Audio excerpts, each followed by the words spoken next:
അതിൽപ്പെട്ട മറ്റൊരു ഹദീസാണ്, അബൂ മൂസ റളിയല്ലാഹു അൻഹു തന്നെ ഉദ്ധരിച്ച ഹദീസാണ്. നബി സല്ലല്ലാഹു അലൈഹി വസല്ലം പറഞ്ഞു, മസലു മാ ബഅസനില്ലാഹു ബിഹി മിനൽ ഹുദാ വൽ ഇൽം കമസലിൽ ഗൈസിൽ കസീരി അസാബ അർദ. ബുഖാരി മറ്റും ഉദ്ധരിച്ച ഹദീസാണ്. എന്നെ അള്ളാഹു നിയോഗിച്ച ഈ സന്മാർഗത്തെ, എന്നെ അള്ളാഹു എനിക്ക് കൊടുത്തയച്ച, എൻ്റെ കയ്യാൽ ജനങ്ങളിലേക്ക് എത്തിച്ച സന്മാർഗത്തിൻ്റെയും ഇൽമിൻ്റെയും ഉദാഹരണം കമസലിൽ ഗൈസിൽ കസീർ, സമൃദ്ധമായ മഴ പോലെയാണ്. അസാബ അർദ, അതൊരു ഭൂമിയിൽ ചെന്ന് പതിച്ചു.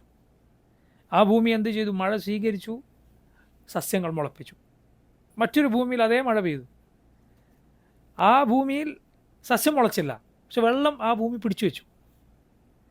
ആദ്യത്തെ ഭൂമി കൊണ്ട് ആളുകൾക്ക് എന്തുണ്ടായി? ഉപകാരമുണ്ടായി, നേർക്ക് നേരെ.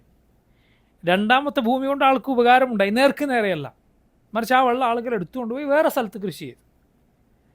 മൂന്നാമതൊരു ഭൂമിയുണ്ട്. നബി സല്ലല്ലാഹു അലൈഹി വസല്ലം പറഞ്ഞു, ഇന്നമാ ഹിയ ഖിആൻ ലാ തുംസികു മാഅ വലാ തുംബിതു കലഅ. അത് വെള്ളം പിടിച്ചു വെക്കുകയുമില്ല, ചെടി മുളപ്പിക്കുകയുമില്ല, വെറും ഒരു മൊട്ട പ്രദേശം. അവിടെ വെള്ളം വീണ് പതിച്ചാൽ അത് അങ്ങൊലിച്ചു പോവുകയായി. വദാലിക, അതാണ് ഉദാഹരണം. ഈ സന്മാർഗം അത് സ്വീകരിച്ചവരുടെയും സ്വീകരിക്കാത്തവരുടെയും. അത് സ്വീകരിച്ചവരുടെ ഉദാഹരണം അതുപോലെ, വമല്ലം യർഫഅ ബിദാലിക റഅസ, അതിലേക്ക് തൻ്റെ തലയുയർത്തി ഒന്ന് നോക്കുക പോലും ചെയ്യാത്തവൻ്റെ, വലം യഖ്ബൽ ഹുദല്ലാഹി അല്ലദീ ഉർസിൽതു ബിഹി, ഞാൻ ഏതൊരു സന്മാർഗവുമായി നിയോഗിക്കപ്പെട്ടുവോ ആ സന്മാർഗം സ്വീകരിക്കാത്തവൻ്റെയും ഉദാഹരണം. പണ്ഡിതന്മാർ പറഞ്ഞു, ഇൽമുമായി ബന്ധപ്പെട്ട് 3 കൂട്ടരുടെ ഉദാഹരണം ആ ഹദീസിലുണ്ട്. ഒന്നാരാണ്? മഹാന്മാരായ ഉലമാ, ഫുഖഹാ ആണ്. അവർ പണ്ഡിതന്മാരാണ്, ഫഖീഹുകളുമാണ്. ഉലമാക്കളാണ്, ഫുഖഹാക്കളാണ് എന്ന് പറഞ്ഞാൽ അവർ ഖുർആനും സുന്നത്തും പഠിക്കുക മാത്രമല്ല, അതിൽ നിന്ന് വിധിവിലക്കുകൾ മനസ്സിലാക്കുകയും അത് ആളുകൾക്ക് പഠിപ്പിച്ചു കൊടുക്കുക, അതിൽ ഗുണപാഠങ്ങൾ പഠിപ്പിക്കുകയും ചെയ്ത ഉന്നതന്മാരായ പണ്ഡിതന്മാരാണ്. അതാണ് ആദ്യം പറഞ്ഞ ഭൂമി, വെള്ളം പിടിച്ച് സസ്യം മുളപ്പിച്ച ഭൂമി. രണ്ടാമത്തെ ഭൂമിയോ? രണ്ടാമത്തെ ഭൂമി അവർ എന്ത് ചെയ്തു? ഖുർആനും ഹദീസും നബി സല്ലല്ലാഹു അലൈഹി വസല്ലം വാക്കുകൾ മനഃപ്പാഠമാക്കി, എന്നിട്ട് ആളുകൾക്ക് പറഞ്ഞു കൊടുത്തു. അതുപോലെ അവരതിൽ നിന്ന് വിധിവിലക്കുകളോ മറ്റോ മനസ്സിലാക്കുകയോ പഠിപ്പിക്കുകയോ ഒന്നും ചെയ്തില്ല. അതിന് മാത്രം അവർക്ക് കഴിവില്ല, മറിച്ച് എന്ത് ചെയ്തു? അത് കേട്ടു എത്തിച്ചു കൊടുത്തു. നബി സല്ലല്ലാഹു അലൈഹി വസല്ലം പറഞ്ഞിട്ടുണ്ട്, റഹിമല്ലാഹു ഇംറഅൻ, ഒരാൾക്ക് അല്ലാഹു റഹ്മത്ത് ചൊരിയട്ടെ, സമിഅ മഖാലതി, അവൻ എൻ്റെ വാക്ക് കേട്ടു, ഫവആഹ ഫഅദ്ദാഹ കമാ സമിഅഹ, അവനത് കേട്ടു, എന്നിട്ട് കേട്ടതുപോലെ ആളുകൾക്ക് എത്തിച്ചു കൊടുത്തു. എന്നിട്ട് റസൂലുള്ളാഹി സ്വല്ലല്ലാഹു അലൈഹി വസല്ലം പറഞ്ഞു, ഫറുബ്ബ മുബല്ലഗിൻ ഔ ആമിൻ സാമിഅൻ, ഒരു പക്ഷേ നേർക്കുനേരെ കേട്ടവരെക്കാൾ അത് പിന്നീട് കേട്ടവർ കൂടുതൽ ഗ്രഹിച്ചവരായേക്കാം. അവരെന്ത് ചെയ്തു? റിവായത്ത് മാത്രം, ഹദീസ് പഠിച്ചു, ആളുകൾ പഠിപ്പിച്ചു കൊടുത്തു.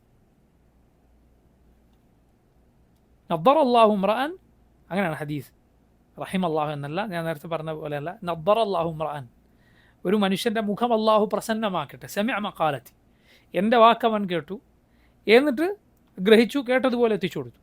സുഫിയാൻ സൗരി റഹിമഹുല്ലാഹ് അദ്ദേഹം പറഞ്ഞു, ഷെയ്ഖുൽ ഇസ്ലാം ഇബ്നു തൈമിയ്യ അദ്ദേഹത്തിൻ്റെ മജ്മൂഉൽ ഫതാവയിൽ സുഫിയാൻ റഹിമഹുല്ലാഹയുടെ ഈ വാക്ക് ഉദ്ധരിച്ചത് കാണാം. അദ്ദേഹം പറഞ്ഞു, അഹ്ലുൽ ഹദീസിൻ്റെ മുഖത്തെല്ലാം നിനക്ക് ഈ പ്രകാശം കാണാം. അതായത് റസൂലുള്ളാഹി സ്വല്ലല്ലാഹു അലൈഹി വസല്ലമയുടെ വാക്ക് പഠിക്കാൻ മെനക്കെട്ട, അതിന് വേണ്ടി തങ്ങളുടെ ജീവിതം മാറ്റിവെച്ച ആളുകളാണ് അഹ്ലുൽ ഹദീസ്. അത് പഠിക്കുക, എത്തിച്ചു കൊടുക്കുക. അതിൽ നിന്ന് കൂടുതൽ പാഠങ്ങളും മറ്റുമൊന്നും എടുത്ത് പറഞ്ഞു കൊടുത്തില്ല എങ്കിലും, കാരണം അത് കേട്ടവർ അതിൽ നിന്ന് ഗ്രഹിച്ചേക്കും, പിന്നീട് എത്തിക്കപ്പെട്ടവർ അതിൽ നിന്ന് ഗ്രഹിച്ചേക്കും. ഇത് രണ്ടാമത്തെ ഭൂമിയെ പോലെയാണ്. അത് ചെടി മുളപ്പിച്ചില്ല എങ്കിലും വെള്ളം പിടിച്ചു വെച്ചു, ആളുകൾ അതിൽ നിന്ന് വെള്ളം എടുത്തു കൊണ്ടുപോയി കുടിച്ചു, നനച്ചു, വേറെ സ്ഥലത്ത് കൃഷി ചെയ്തു. മൂന്നാമരിൽ നമ്മൾ പെട്ടുപോകരുത്. മൂന്നാമത്തെ ആളുകൾ അതെന്താണ്? തിരിഞ്ഞു നോക്കിയില്ല.